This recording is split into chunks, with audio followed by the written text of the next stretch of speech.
ಭಾರತದ ಸಾಂಪ್ರದಾಯಿಕ ಉಡುಗೆಗೆ ಪ್ರಸಿದ್ಧವಾಗಿರುವ ಹೆಸರುವಾಸಿಯಾಗಿರುವ ರಾಮರಾಜ್ ಕಾಟನ್ ಸಂಸ್ಥೆಯ 2026ರ ಯುಗಾದಿ ಪ್ರಯುಕ್ತ ವಿಶೇಷ ಕುರ್ತಾ ಸೆಟ್ ಮತ್ತು ಧೋತಿ ಸೆಟ್ಗಳನ್ನು ಬಿಡುಗಡೆ ಮಾಡಿದೆ. ರಾಮರಾಜ್ ಕಾಟನ್ನ ಸಂಸ್ಥಾಪಕರು ಮತ್ತು ಅಧ್ಯಕ್ಷರಾದ ಕೆಆರ್ ನಾಗರಾಜನ್ ಅನಾವರಣ ಮಾಡಿದರು. ಇದರಲ್ಲಿ ಏಕರೂಪದ ಕುರ್ತಾ ಧೋತಿ ಜೋಡಿಗಳನ್ನು ಸಂಸ್ಥೆಯು ರೂಪಿಸಿದೆ. ಇನ್ನು ಸಂಕಲ್ಪಂ ಪ್ರೇಮ್ ಹಳದಿ ಕುರ್ತಾ, ಮಿಸ್ಟಿಕ್ ಕುರ್ತಾ ಮತ್ತು ಲಿಟಲ್ ಸ್ಟಾರ್ ಫ್ಯೂಷನ್ ಸೆಟ್ಗಳು ಪ್ರಮುಖವಾಗಿದ್ದು, ಇವುಗಳಲ್ಲಿ ಪ್ರತಿಯೊಂದು ಸೆಟ್ ಯುಗಾದಿ ಹಬ್ಬದ ಸಂಭ್ರಮವನ್ನು ಸಾರುವಂತೆ ಹಾಗೂ ಏಕರೂಪದ ಶೈಲಿಯನ್ನು ನೀಡುವಂತೆ ವಿನ್ಯಾಸಗೊಳಿಸಲಾಗಿದೆ. ಈ ಬಗ್ಗೆ ಕೆಆರ್ ನಾಗರಾಜನ್ ಮಾತನಾಡಿ, ಯುಗಾದಿ ಹಬ್ಬದ ಪ್ರಯುಕ್ತ ವಿಶೇಷ ಉಡುಪುಗಳನ್ನು ಬಿಡುಗಡೆ ಮಾಡಿದ್ದೇವೆ ಎಂದರು.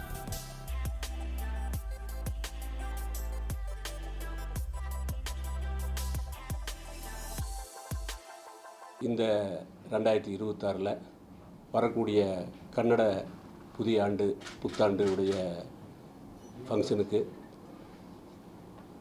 உகாதி பண்டிகைக்கு ராமராஜ் காட்டன் இன்றைக்கி நிறைய பாரம்பரிய ட்ரெடிஷ்னல் ஐட்டத்தை வெளியிட்டுருக்கு.